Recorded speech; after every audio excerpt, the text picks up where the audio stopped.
हरे कृष्णा। बालकांड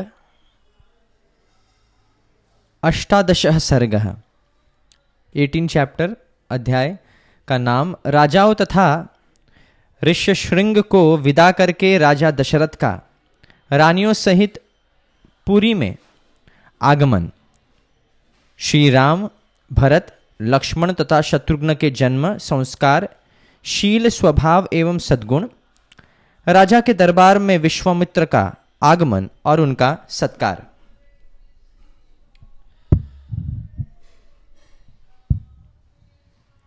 महामना राजा दशरथ का यज्ञ समाप्त होने पर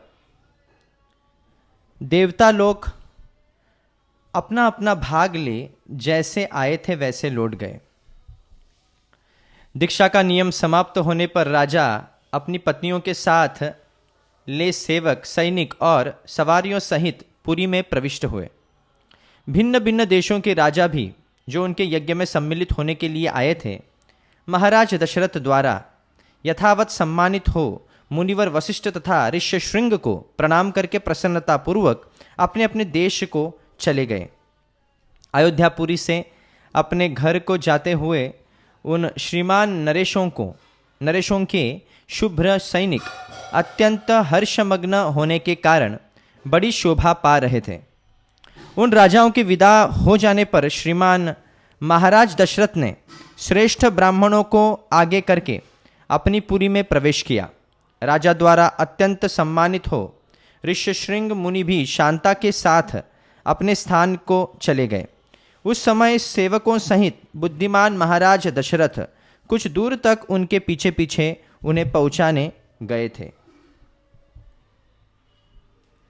इस प्रकार उन सब अतिथियों को विदा करके सफल मनोरथ हुए राजा दशरथ पुत्रोत्पत्ति की प्रतीक्षा करते हुए वहां बड़े सुख से रहने लगे।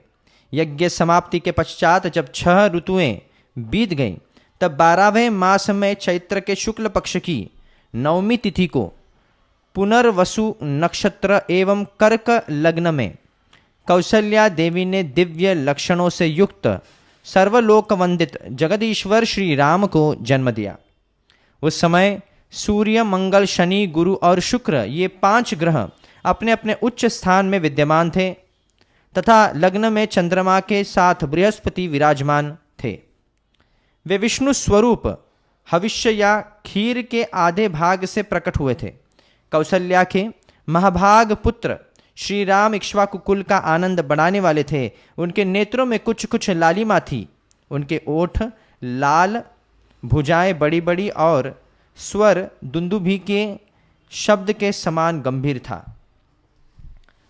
उस अमित तेजस्वी पुत्र से महारानी कौसल्या की बड़ी शोभा हुई।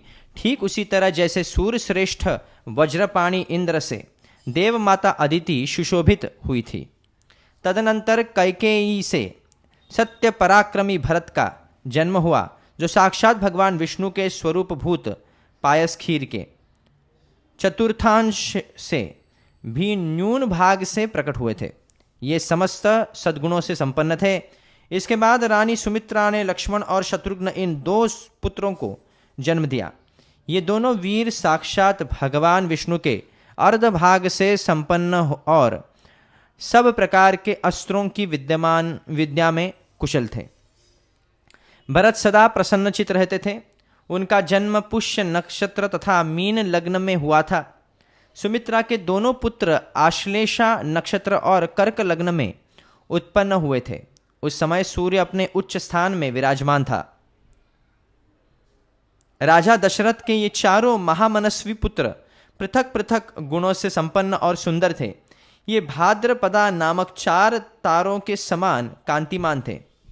इनके जन्म के समय गंधर्वों ने मधुर गीत गाए, अप्सराओं ने नृत्य किया, देवताओं की दुंदुभियां बजने लगी तथा आकाश से फूलों की वर्षा होने लगी। अयोध्या में बहुत बड़ा उत्सव हुआ। मनुष्यों की भारी भीड़ एकत्र हुई। गलियां और सड़कें लोगों से खचाखच भरी थी। बहुत से नट और नर्तक वहां अपनी कलाएं दिखा रहे थे। वहां सब और गाने बजाने वाले तथा दूसरे लोगों के शब्द गूंज रहे थे। दीन दुखियों के लिए लुटाए गए सब प्रकार के रत्न वहां बिखरे पड़े थे।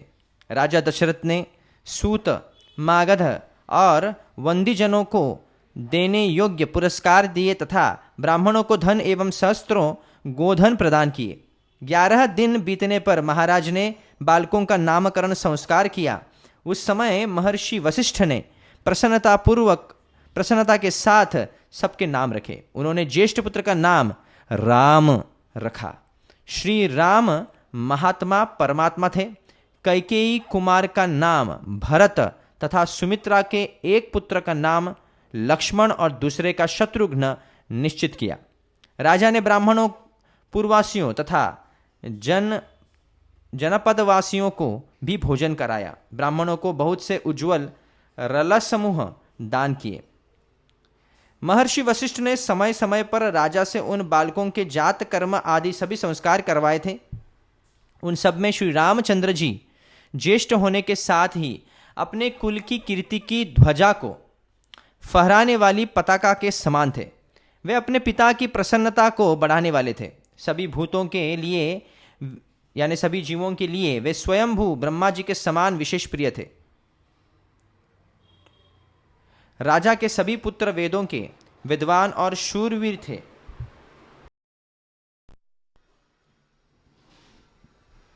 सबके सब लोकहितकारी कार्यों में संलग्न रहते थे। सभी ज्ञानवान और समस्त सद्गुणों से संपन्न थे।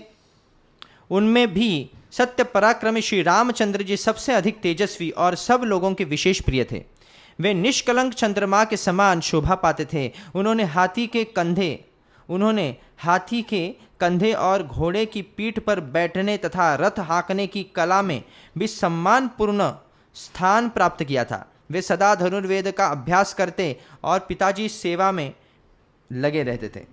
लक्ष्मी की वृद्धि कराने वाले लक्ष्मण बाल्यावस्था से ही श्री रामचंद्र जी के प्रति अत्यंत अनुराग रखते थे। वे अपने बड़े भाई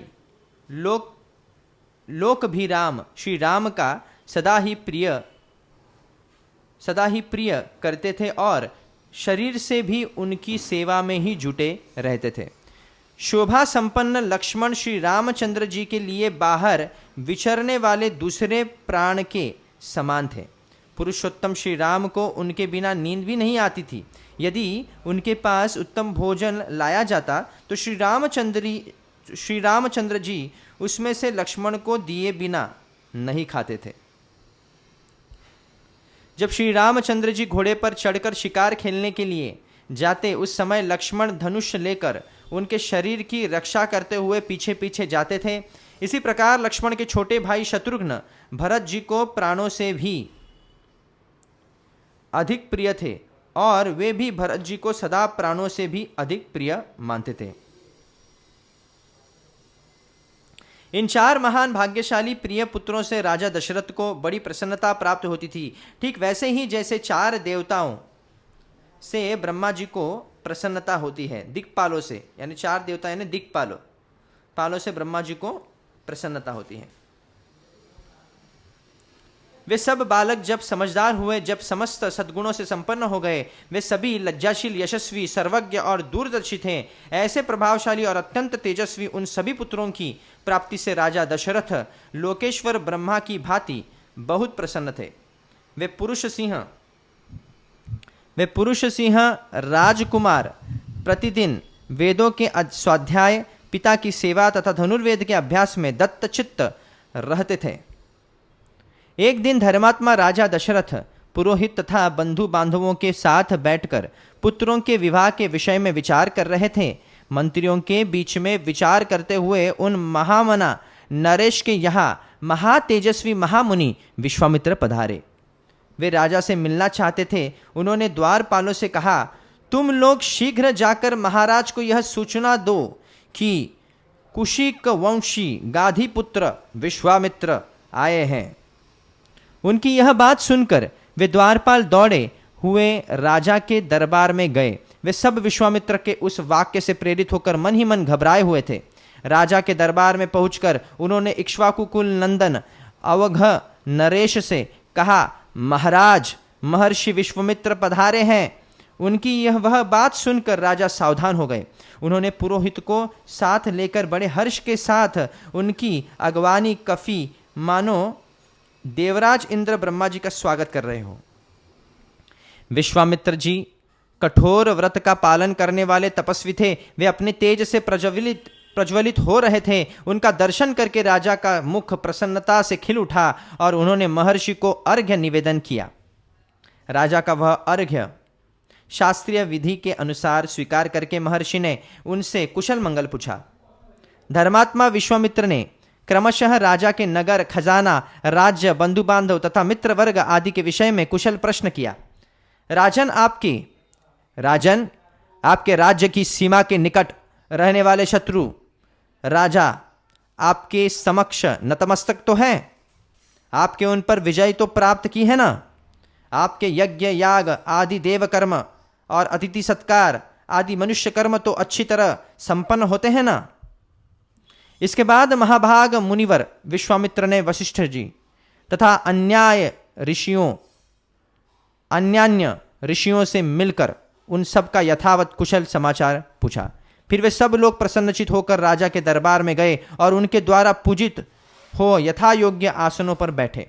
तदनंतर प्रसन्नचित परम उदार राजा दशरथ ने पुलकित होकर महामुनि विश्वामित्र की प्रशंसा करते हुए कहा, महामुने, जैसे किसी मरण धर्मा मनुष्य को अमृत की प्राप्ति हो जाए, निर्जल प्रदेशों में पानी बरस जाए, किसी संतानहीन को अपने अनुरूप पत्नी के गर्भ से पुत्र प्राप्त हो जाए, खोई हुई निधि मिल जाए तथा किसी महान उत्सव से हर्ष का उदय हो, उसी प्रकार आपका यहाँ शुभागमन हुआ है, ऐसा मैं मानता हूँ। आपका स्वागत है। आपके मन में कौन सी उत्तम कामना है जिसको मैं हर्ष के साथ पूर्ण करूं?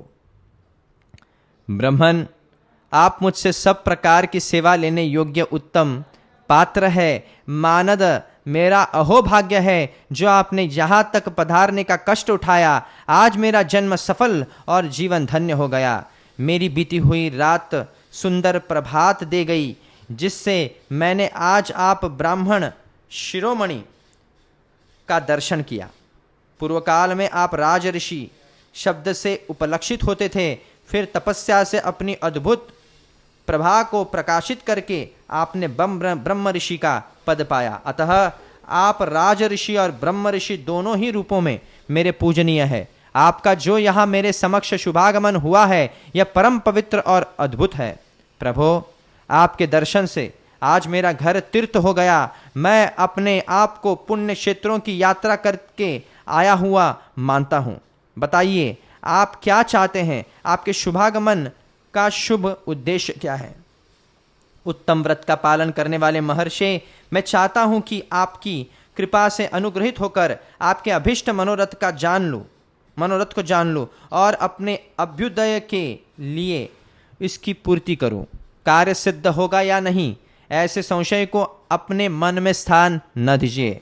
आप जो भी आज्ञा देंगे मैं उसका पूर्ण रूप से पालन करूंगा, क्योंकि सम्माननीय अतिथि होने के नाते आप मुझ गृहस्थ के लिए देवता है। ब्राह्मण, आज आपके आगमन से मुझे संपूर्ण धर्मों का उत्तम फल प्राप्त हो गया। यह मेरा महान अभ्युदय का अवसर आया है।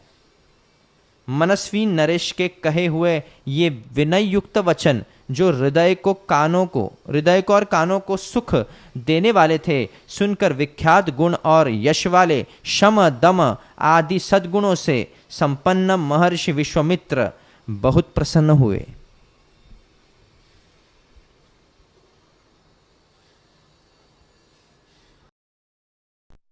इस प्रकार श्री वाल्मीकि निर्मित रामायण आदि काव्य के बालकांड में 18वां सर्ग पूरा हुआ।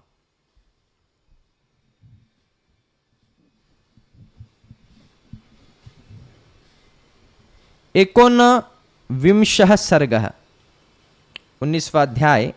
नाम, विश्वामित्र के मुख से श्री राम को साथ ले जाने की मांग सुनकर राजा दशरथ का दुखित एवं मूर्छित होना। नृपश्रेष्ठ महाराज दशरथ का यह अद्भुत विस्तार से युक्त वचन सुनकर महातेजस्वी विश्वामित्र पुलकित हो उठे और इस प्रकार बोले, राजसिंह, ये बातें आपके ही योग्य है। इस पृथ्वी पर दूसरे के मुख से ऐसे उदार वचन निकलने की संभावना नहीं है। क्यों न हो, आप महान कुल में उत्पन्न है और वशिष्ठ जैसे ब्रह्मर्षि आपके उपदेशक हैं। अच्छा, अब जो बात मेरे हृदय में है उसे सुनिए। नृपश्रेष्ठ, सुनकर उस कार्य को अवश्य पूर्ण करने का निश्चय कीजिए। आपने मेरा कार्य सिद्ध करने की प्रतिज्ञा की है, इस प्रतिज्ञा को सत्य कर दिखाइए। पुरुष प्रवर, मैं सिद्धि के लिए एक नियम का अनुष्ठान करता हूं। उसमें इच्छानुसार रूप धारण करने वाले 2 राक्षस विघ्न डाल रहे हैं। तो यानी विश्वामित्र मुनि कह रहे हैं कि जो अनुष्ठान वो ये आदि करते हैं, उन अनुष्ठान में विघ्न डालते हैं 2 राक्षस। मेरे इस नियम का अधिकांश कार्य पूर्ण हो चुका है। अब उसकी समाप्ति के समय वे 2 राक्षस आ धमके हैं।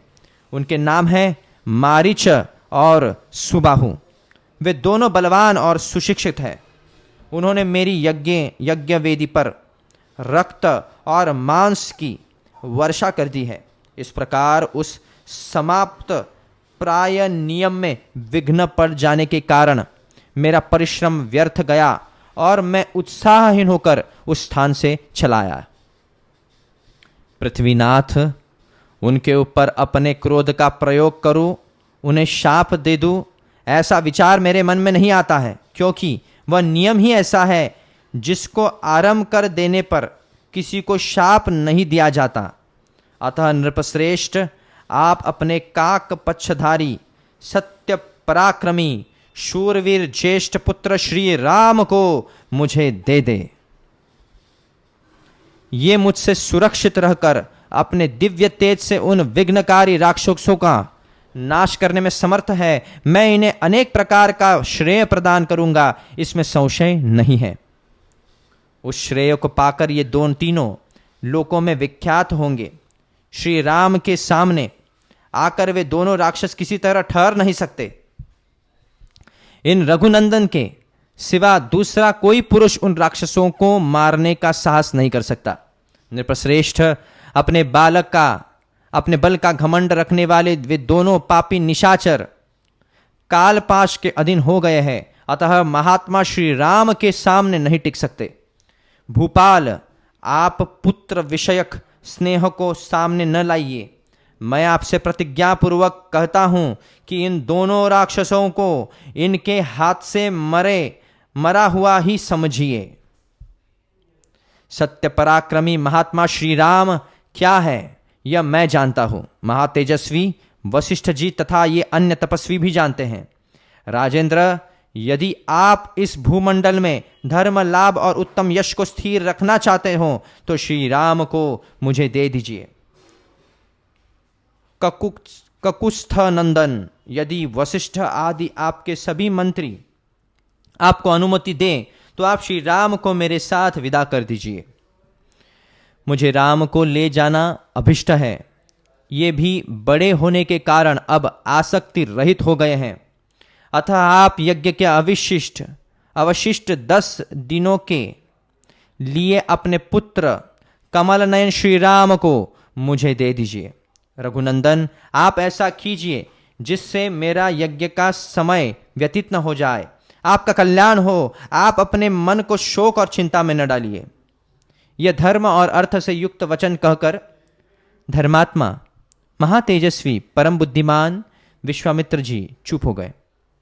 विश्वामित्र का यह शुभ वचन सुनकर महाराज दशरथ को पुत्र वियोग की आशंका से महान दुख हुआ। वे उससे पीड़ित हो सहसा कांप उठे और बेहोश हो गए।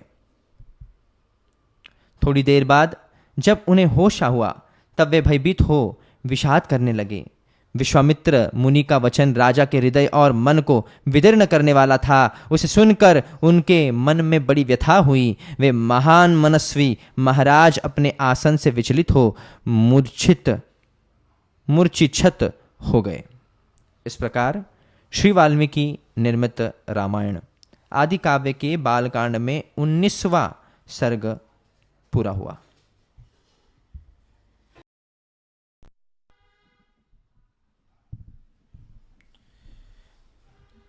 विंशः सर्गः। 20वां अध्याय राजा दशरथ का विश्वामित्र को अपना पुत्र देने से इनकार करना और विश्वामित्र का कुपित होना। विश्वामित्र जी का वचन सुनकर नृपश्रेष्ठ दशरथ 2 घड़ी के लिए संज्ञा शून्य से हो गए। फिर सचेत होकर इस प्रकार बोले, महर्षि, मेरा कमल नयन राम अभी पूरे 16 वर्ष का भी नहीं हुआ है। मैं इसमें राक्षसों के साथ युद्ध करने की योग्यता नहीं देखता। यह मेरी अक्षौहिणी सेना है जिसका मैं पालक और स्वामी भी हूं। इस सेना के साथ मैं स्वयं ही चलकर उन निशाचरों के साथ युद्ध करूंगा। ये मेरे शूरवीर सैनिक जो अस्त्र विद्या में कुशल और पराक्रमी है, राक्षसों के साथ जूझने की योग्यता रखते हैं। अतः इन्हें ही ले जाइए, राम को ले जाना उचित नहीं होगा। मैं स्वयं ही हाथ में धनुष ले युद्ध के मुहाने पर रहकर आपके यज्ञ की रक्षा करूंगा, और जब तक इस शरीर में प्राण रहेंगे तब तक निशाचरों के साथ लड़ता रहूंगा। मेरे द्वारा सुरक्षित होकर आपका नियमानुष्ठान बिना किसी विघ्न बाधा के पूर्ण होगा। अतः मैं ही वहां आपके साथ चलूंगा। आप राम को न ले जाइए। मेरा राम अभी बालक है, इसने अभी तक युद्ध की विद्या ही नहीं सीखी है। यह दूसरे के बलाबल को नहीं जानता है, न तो यह अस्त्र बल से संपन्न है और न युद्ध की कला में निपुण है। अतः यह राक्षसों से युद्ध करने योग्य नहीं है, क्योंकि राक्षस माया से छल कपट से युद्ध करते हैं। इसके सिवा राम से वियोग हो जाने पर मैं 2 घड़ी भी जीवित नहीं रह सकता। मुनिश्रेष्ठ, इसलिए आप मेरे राम को न ले जाइए, अथवा ब्रह्मन, यदि आपकी इच्छा राम को ही ले जाने की है तो चतुरंगिणी सेना के साथ मैं भी चलता हूं, मेरे साथ इसे ले चलिए। कुशिक नंदन, मेरी अवस्था 60,000 वर्ष की हो गई। इस बुढ़ापे में बड़ी कठिनाई से मुझे पुत्र की प्राप्ति हुई है, अतः आप राम को न ले जाइए। तो उस समय पे त्रेता युग में आयु लंबी, जैसे सतयुग में 1,00,000 वर्ष हुआ करती थी, तो वैसे ही त्रेता में 10,000, त्रेता के समय पे कहते हैं कि 10,000 से भी अधिक आयु होती है लोगों की। और द्वापर में जो है 1000 वर्ष तक, मतलब समाप्त होने तक 1000 वर्ष से, त्रेता के समाप्त होने तक 10,000 वर्ष आयु थी, और द्वापर के समाप्त होने तक 1000 वर्ष, और फिर कलयुग, जैसे कलयुग प्रारंभ होता है तो 100 वर्ष की आयु, ऐसे। तो इसलिए दशरथ नंदन का दशरथ का जो आयुष्य है, मेरी अवस्था 60,000 वर्ष की, ये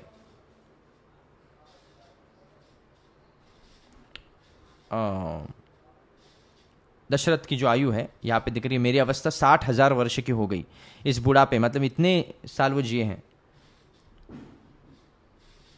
तो इस बुढ़ापे में बड़ी कठिनाई से दशरथ नंदन कह रहे हैं कि मुझे पुत्र की प्राप्ति हुई है, अतः आप राम को न ले जाइए। धर्म प्रधान राम मेरे 4 पुत्रों में ज्येष्ठ है, इसलिए उस पर मेरा प्रेम सबसे अधिक है, अतः आप राम को न ले जाइए। वे राक्षस कैसे पराक्रमी है, किसके पुत्र है और कौन है, उनका डील डौल कैसा है, मुनीश्वर उनकी रक्षा कौन करते हैं, राम उन राक्षसों का सामना कैसे कर सकता है। ब्रह्मन, मेरी सैनिकों को या स्वयं मुझे ही उन माया योधी राक्षसों का प्रतिकार कैसे करना चाहिए। भगवान, ये सारी बातें आप मुझे बताइए। उन दुष्टों के साथ युद्ध में मुझे कैसे खड़ा होना चाहिए, क्योंकि राक्षस बड़े बलाभिमानी होते हैं। राजा दशरथ की इस बात को सुनकर विश्वामित्र जी बोले, महाराज, रावण नाम से प्रसिद्ध एक राक्षस है जो महर्षि पुलस्त के कुल में उत्पन्न हुआ है, उसे ब्रह्मा जी से मुंह मांगा वरदान प्राप्त हुआ है, जिससे महान बलशाली और महापराक्रमी होकर बहुसंख्यक राक्षसों से घिरा हुआ वह निशाचर तीनों लोकों के निवासियों को अत्यंत कष्ट दे रहा है।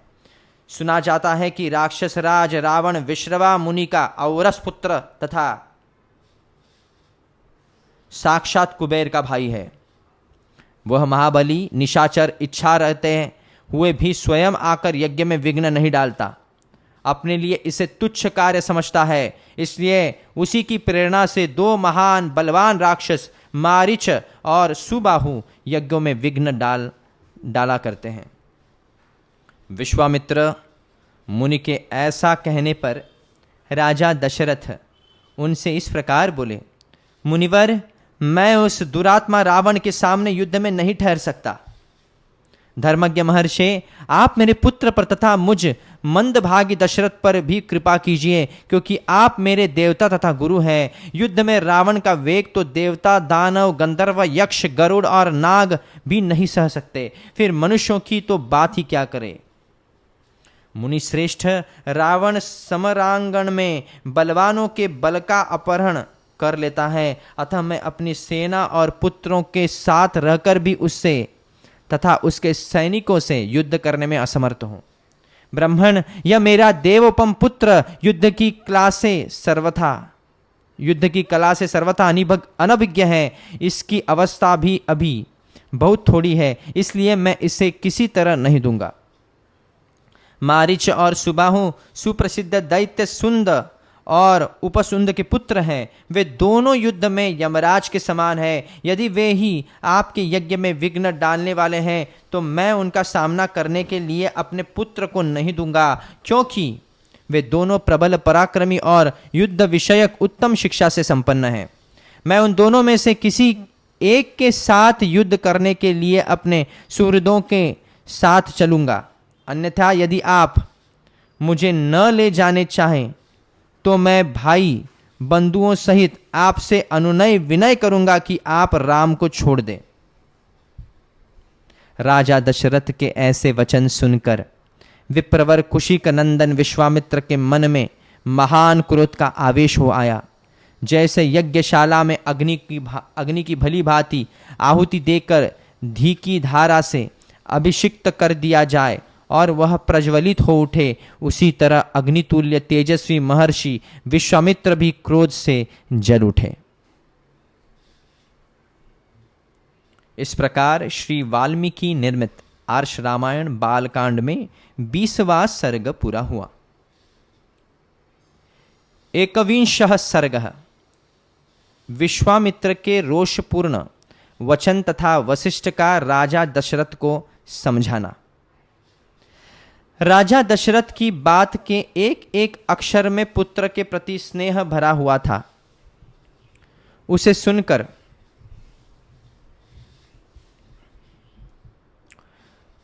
सुनकर महर्षि विश्वामित्र कुपित हो उनसे इस प्रकार बोले, राजन, पहले मेरी मांगी हुई वस्तु के देने की प्रतिज्ञा करके अब तुम उसे तोड़ना चाहते हो।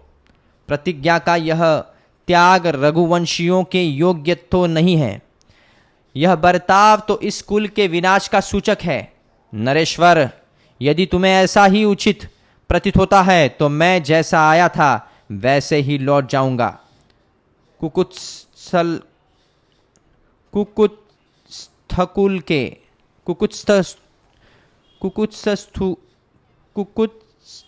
के रत्न, अब तुम अपनी प्रतिज्ञा झूठी करके हितैषी सुहृदों से घिरे रहकर सुखी रहो। बुद्धिमान विश्वामित्र के कुपित होते ही सारी पृथ्वी कांप उठी और देवताओं के मन में महान भय समा गया। उनके रोष से सारे संसार को त्रस्त हुआ जान उत्तम व्रत का पालन करने वाले धीर चित्त महर्षि वशिष्ठ ने राजा से इस प्रकार कहा, महाराज, आप इक्ष्वाकु वंशी राजाओं के कुल में साक्षात दूसरे धर्म के समान उत्पन्न हुए हैं। धैर्यवान, उत्तम व्रत के पालक तथा श्री संपन्न है। आपको अपने धर्म का परित्याग नहीं करना चाहिए। रघुकुल भूषण दशरथ बड़े धर्मात्मा है, यह बात तीनों लोकों में प्रसिद्ध है। अतः आप अपने धर्म का ही पालन कीजिए, अधर्म का भार सिर पर न उठाइए। मैं अमुक कार्य करूंगा ऐसी प्रतिज्ञा करके भी जो उस वचन का पालन नहीं करता, उसके यज्ञ यागादि इष्ट तथा बावली तालाब बनवाने आदि पूर्तन कर्मों के पुण्य का नाश हो जाता है। अतः आप श्री राम को विश्वामित्र जी के साथ भेज दीजिए। ये अस्त्र विद्या जानते हो या न जानते हो, ये अस्त्र विद्या जानते हो या न जानते हो, राक्षस इनका सामना नहीं कर सकते। जैसे प्रज्वलित अग्नि द्वारा सुरक्षित अमृत पर कोई हाथ नहीं लगा सकता, उसी प्रकार कुक्षिक नंदन विश्वामित्र से सुरक्षित हुए श्री राम का वे राक्षस कुछ भी नहीं बिगाड़ सकते। ये श्री राम तथा महर्षि विश्वामित्र साक्षात धर्म की मूर्ति है। ये बलवानों में श्रेष्ठ हैं, विद्या के द्वारा ही ये संसार में सबसे बड़े चढ़े हैं, तपस्या के तो ये विशाल भंडार ही हैं। चराचर प्राणियों सहित तीनों लोकों में जो नाना प्रकार के अस्त्र हैं, उन सबको ये जानते हैं। इन्हें मेरे सिवा दूसरा कोई पुरुष न तो अच्छी तरह जानता है और न कोई जानेंगे ही। देवता, ऋषि, राक्षस, गंधर्व, यक्ष, किन्नर तथा बड़े बड़े नाग भी इनके प्रभाव को नहीं जानते हैं। प्रायः सभी अस्त्र प्रजापति कृक्षाश्व के परम धर्मात्मा पुत्र हैं। उन्हें प्रजापति ने पूर्व काल में कुशिक नंदन विश्वामित्र को, जबकि वे राज्य शासन करते थे, समर्पित कर दिया था। कृक्षाश्व के वे पुत्र प्रजापति दक्ष की 2 पुत्रियों की संतानें थी हैं। उनके अनेक रूप हैं, वे सबके सब महान, शक्तिशाली, प्रकाशमान और विजय दिलाने वाले हैं। प्रजापति दक्ष की 2 सुंदरी कन्याएं हैं, उनके नाम है जया और सुप्रभा। उन दोनों ने 100 परम प्रकाशमान अस्त्र शस्त्रों को उत्पन्न किया है। उनमें से जया ने वर पाकर 50 श्रेष्ठ पुत्रों को प्राप्त किया है, जो अपरिमित शक्तिशाली और रूप रहित हैं। वे सब के सब असुरों की सेनाओं का वध करने के लिए प्रकट हुए हैं। फिर सुप्रभा ने भी संहार नामक 50 पुत्रों को जन्म दिया, जो अत्यंत दुर्जय हैं। उन पर आक्रमण करना किसी के लिए भी सर्वथा कठिन है, तथा वे सब के सब अत्यंत बलिष्ठ हैं। ये धर्मज्ञ कुशिक नंदन विश्वामित्र उन सब अस्त्र शस्त्रों को अच्छी तरह जानते हैं। जो अस्त्र अब तक उपलब्ध नहीं हुए हैं, उनको भी उत्पन्न करने की इनमें पूर्ण शक्ति है। रघुनंदन, इसलिए इन मुनिश्रेष्ठ धर्मज्ञ महात्मा विश्वामित्र जी से भूत या भविष्य की कोई बात छिपी नहीं है। राजन, ये महातेजस्वी महायशस्वी विश्वामित्र ऐसे प्रभावशाली है, अतः इनके साथ राम को भेजने में आप किसी प्रकार का संदेह न करें। महर्षि कौशिक विश्वामित्र स्वयं भी उन राक्षसों का संहार करने में समर्थ है, किंतु ये आपके पुत्र का कल्याण करना चाहते हैं, इसलिए यहाँ आकर आपसे याचना कर रहे हैं।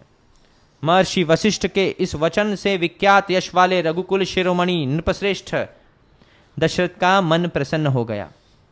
वे आनंद मग्न हो गए और बुद्धि से विचार करने पर विश्वामित्र जी की प्रसन्नता के लिए उनके साथ श्री राम का जाना उन्हें रुचि के अनुकूल प्रतीत होने लगा। इस प्रकार श्री वाल्मीकि आर्ष रामायण आदि काव्य के बालकांड में 21वां सर्ग पूरा हुआ। 22वां सर्ग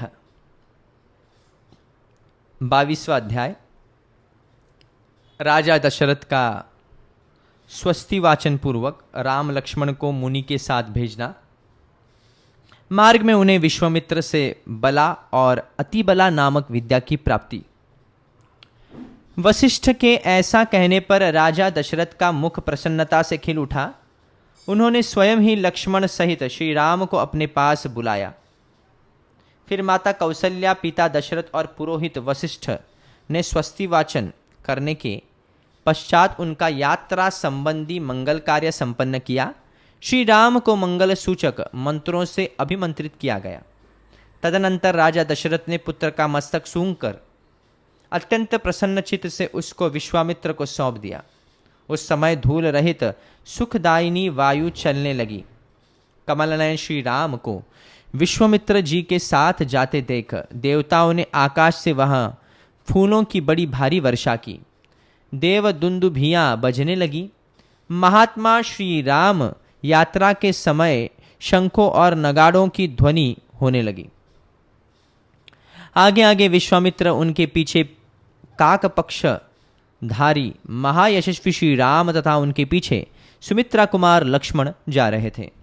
उन दोनों भाइयों ने पीठ पर तरकस बांध रखे थे। उनके हाथों में धनुष शोभा पा रहे थे तथा वे दोनों 10 दिशाओं को सुशोभित करते हुए महात्मा विश्वामित्र के पीछे 3-3 फन वाले 2 सर्पों के समान चल रहे थे। एक ओर कंधे पर धनुष्य, दूसरी ओर पीठ पर तुनीर और बीच में मस्तक। इन्हीं तीनों की 3 फन से उपमा दी गई है। उनका स्वभाव उच्च एवं उदार था। अपनी अनुपम कांति से प्रकाशित होने वाले वे दोनों अनिंद्य सुंदर राजकुमार सब ओर शोभा का प्रसार करते हुए विश्वामित्र जी के पीछे उसी तरह जा रहे थे जैसे ब्रह्मा जी के पीछे दोनों अश्विनी कुमार चलते हैं। ये दोनों भाई कुमार श्री राम और लक्ष्मण वस्त्र और आभूषणों से अच्छी तरह अलंकृत थे। उनके हाथों में धनुष थे। उन्होंने अपने हाथों की अंगुलियों में गोहटी के चमड़े के बने हुए दस्ताने पहन रखे थे। उनके कटी प्रदेश में तलवारें लटक रही थी। उनके श्री अंग बड़े मनोहर थे। वे महातेजस्वी श्रेष्ठ वीर अद्भुत कांति से उद्भासित हो सब ओर अपनी शोभा फैलाते हुए कुशिक पुत्र विश्वामित्र का अनुसरण कर रहे थे। उस समय वे दोनों वीर अचिंत्य शक्तिशाली स्थाणुदेव महादेव के पीछे चलने वाले 2 अग्निकुमार स्कंद और विशाख की भांति शोभा पाते थे। अयोध्या से 1.5 योजन दूर जाकर सरयू के दक्षिण तट पर विश्वामित्र ने मधुर वाणी में राम को संबोधित किया और कहा, वत्स राम, अब सरयू के जल से आचमन करो। इस आवश्यक कार्य में विलंब न हो। बला और अति बला नाम से प्रसिद्ध इस मंत्र समुदाय को ग्रहण करो। इसके प्रभाव से तुम्हें कभी श्रम थकावट का अनुभव नहीं होगा। ज्वर, रोग या चिंता जनित कष्ट नहीं होगा। तुम्हारे रूप में किसी प्रकार का विकार या उलटफेर नहीं होने पाएगा। सोते समय अथवा असावधानी की अवस्था में भी राक्षस तुम्हारे ऊपर आक्रमण नहीं कर सकेंगे। इस भूतल पर बाहुबल में तुम्हारी समानता करने वाला कोई न होगा। तात रघुकुल नंदन राम, बला और अति बला का अभ्यास करने से तीनों लोकों में तुम्हारे समान कोई नहीं रह जाएगा। अनघ सौभाग्य, चातुर्य, ज्ञान और बुद्धि संबंधी निश्चय में तथा किसी के प्रश्न का उत्तर देने में भी कोई तुम्हारी तुलना नहीं कर सकेगा। इन दोनों विद्याओं के प्राप्त हो जाने पर कोई तुम्हारी समानता नहीं कर सकेगा, क्योंकि ये बला और अतिबला नामक विद्याएं सब प्रकार की ज्ञान की जननी हैं।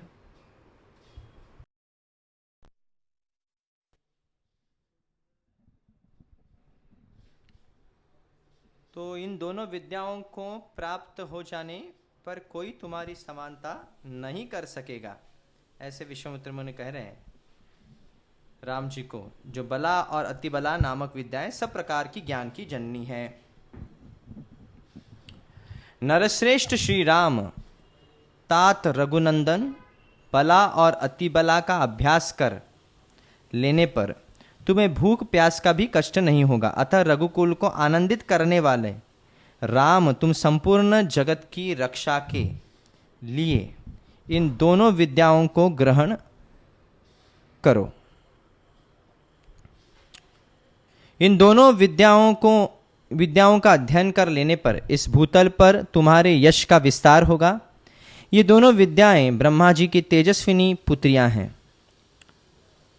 ककुत्स्थन नंदन, मैंने इन दोनों को तुम्हें देने का विचार किया है। राजकुमार, तुम ही इनके योग्य पात्र हो। यद्यपि तुम में इस विद्या को प्राप्त करने के योग्य बहुत से गुण हैं, अथवा सभी उत्तम गुण विद्यमान हैं, इसमें संशय नहीं है, तथापि मैंने तपोबल से इनका अर्जन किया है। अतः मेरी तपस्या से परिपूर्ण होकर ये तुम्हारे लिए बहुरूपिणी होंगी, अनेक प्रकार के फल प्रदान करेंगी। तब श्री राम आचमन करके पवित्र हो गए। उनका मुख प्रसन्नता से खिल उठा। उन्होंने उन शुद्ध अंतःकरण वाले महर्षि से वे दोनों विद्याएं ग्रहण की। विद्या से संपन्न होकर भयंकर पराक्रमी श्री राम सहस्त्रों किरणों से युक्त शरतकालीन भगवान सूर्य के समान शोभा पाने लगे। तत्पश्चात श्री राम विश्वामित्र जी की सारी गुरुजनोचित सेवाएं करके हर्ष का अनुभव किया। फिर वे तीनों वहाँ सरयू के तट पर रात में सुखपूर्वक रहे। राजा दशरथ के वे दोनों श्रेष्ठ राजकुमार उस समय वहाँ तृण की शैया पर, जो उनके योग्य नहीं थी, सोए थे। महर्षि विश्वामित्र अपनी वाणी द्वारा उन दोनों के प्रति लाड़ प्यार प्रकट कर रहे थे। इससे उन्हें वह रात बड़ी सुखमयी सी प्रतीत हुई। इस प्रकार श्री वाल्मीकि आर्ष रामायण बालकांड में 22वां सर्ग पूरा हुआ। त्रयोविंशः सर्गः, 13वां अध्याय, 23वां अध्याय, इसका नाम विश्वामित्र सहित श्री राम और लक्ष्मण का सरयू गंगा संगम के समीप पुण्य आश्रम में रात को ठहरना। जब रात बीती और प्रभात हुआ, तब महामुनि विश्वामित्र ने तीन को और पत्तों के बिछौने पर सोए हुए उन दोनों कुकुत्स्थ वंशी राजकुमारों से कहा, नरश्रेष्ठ श्री राम, तुम्हारे जैसे पुत्र को पाकर महारानी कौसल्या सुपुत्र जननी कही जाती हैं। यह देखो, प्रातःकाल की संध्या का समय हो रहा है। उठो और प्रतिदिन किए जाने वाले देव संबंधी कार्यों को पूर्ण करो। महर्षि का यह परम उदार वचन सुनकर उन दोनों नरश्रेष्ठ वीरों ने स्नान करके देवताओं का तर्पण किया और फिर वे परम उत्तम जपनीय मंत्र गायत्री का जप करने लगे। नित्य कर्म समाप्त करके महापराक्रमी श्री राम और लक्ष्मण अत्यंत प्रसन्न हो तपोधन विश्वामित्र को प्रणाम करके वहां से आगे जाने को उद्यत हो गए। जाते जाते उन महाबली राजकुमारों ने गंगा और सरयू के शुभ संगम पर पहुंचकर वहां दिव्य त्रिपथगा नदी गंगा जी का दर्शन किया।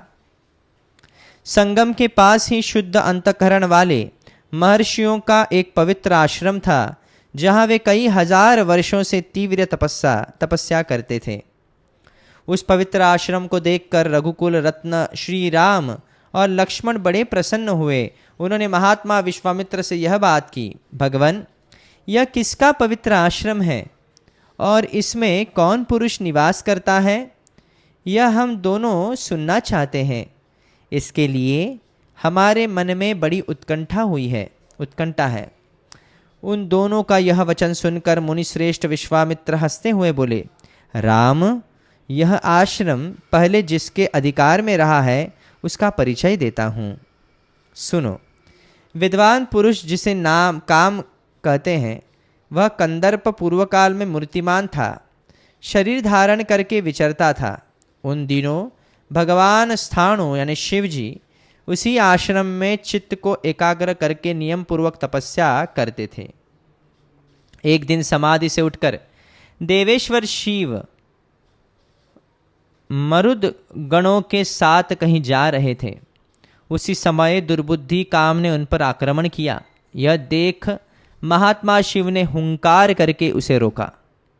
रघुनंदन, भगवान रुद्र ने रोष भरी दृष्टि से अवहेलना पूर्वक उसकी ओर देखा। फिर तो उस दुर्बुद्धि के सारे अंग उसके शरीर से जीर्ण शीर्ण होकर गिर गए। वहाँ दग्ध हुए महामना कंदर्प का शरीर नष्ट हो गया।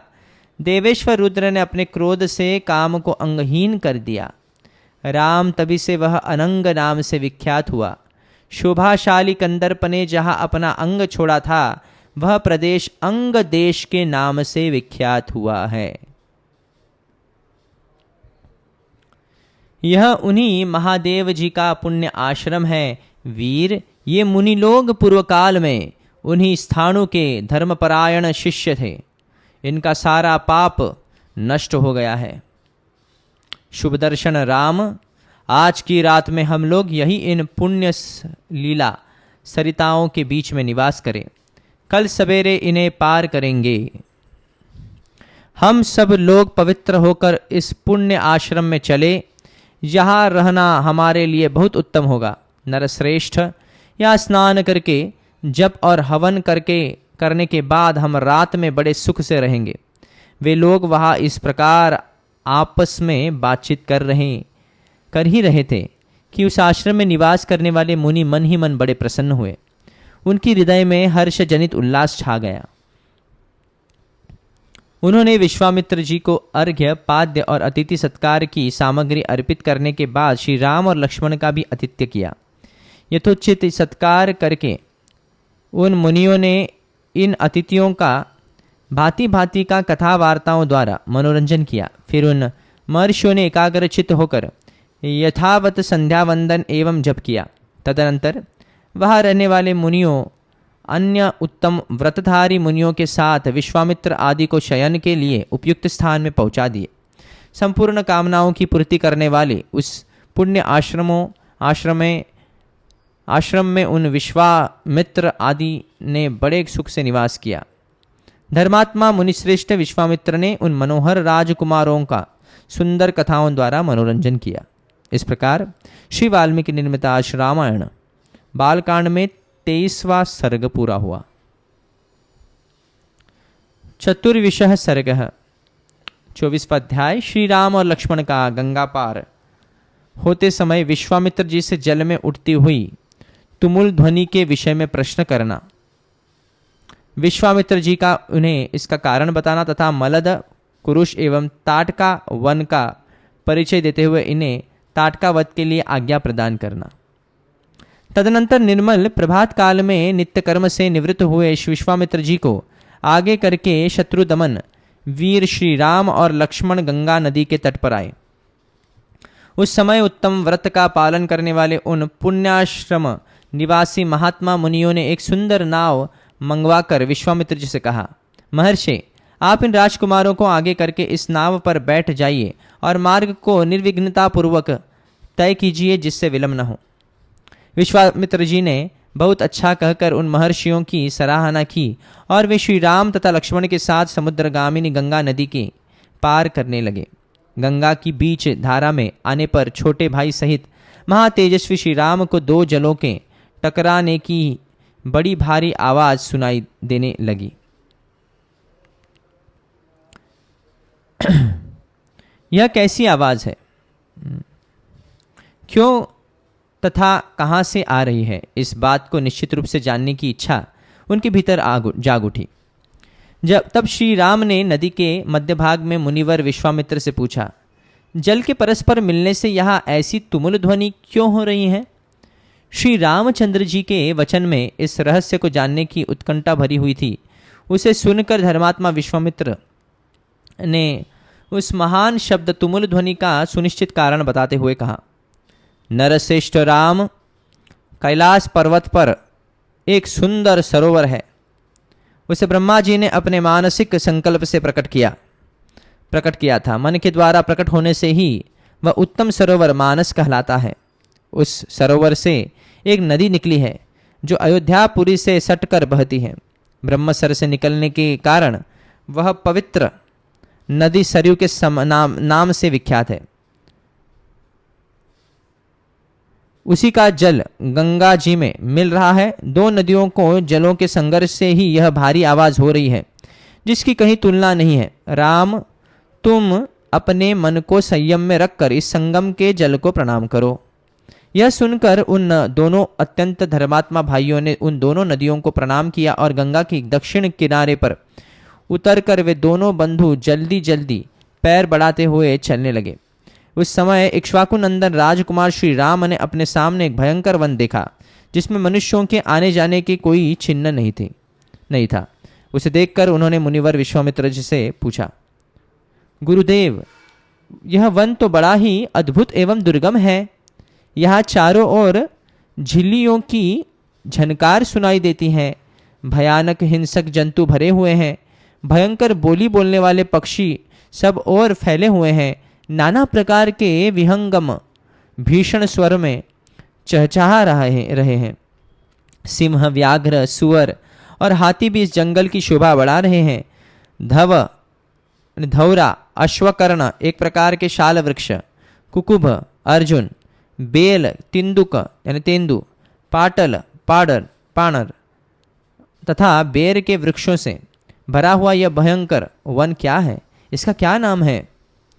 तब महातेजस्वी महामुनि विश्वामित्र ने उनसे कहा, वत्स, कुकुत्स्थनंदन, यह भयंकर वन जिसके अधिकार में रहा है उसका परिचय सुनो। नरश्रेष्ठ, पूर्वकाल में यहाँ तो समृद्धशाली जनपद थे, मलद और कुरुष। ये दोनों देश देवताओं के प्रयत्न से निर्मित हुए थे। राम, पहले की बात है, वृत्रासुर का वध करने के पश्चात देवराज इंद्र मल से लिप्त हो गए। क्षुधा ने भी इन्हें धर दबाया और उनके भीतर ब्रह्महत्या प्रविष्ट हो गई। तब देवताओं तथा तपोधन ऋषियों ने मलिन इंद्र को यहाँ गंगा जल से भरे हुए कलशों द्वारा नहलाया तथा उनके मल और कारुष क्षुधा को छुड़ा दिया।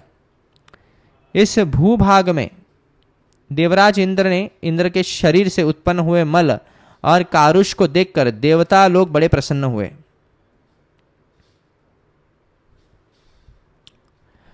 इंद्र पूर्ववत निर्मल, निष्कुरुष, क्षुधाहीन एवं शुद्ध हो गए। तब उन्होंने प्रसन्न होकर इस देश को यह उत्तम वर प्रदान किया। ये दो जनपद लोक में मलद और कुरुष नाम से विख्यात होंगे। मेरे अंग जनित मल को धारण करने वाले ये दोनों देश बड़े समृद्धशाली होंगे। बुद्धिमान इंद्र के द्वारा ही की गई इस देश की वह पूजा देखकर देवताओं ने पाक शासन को बारंबार साधुवाद दिया।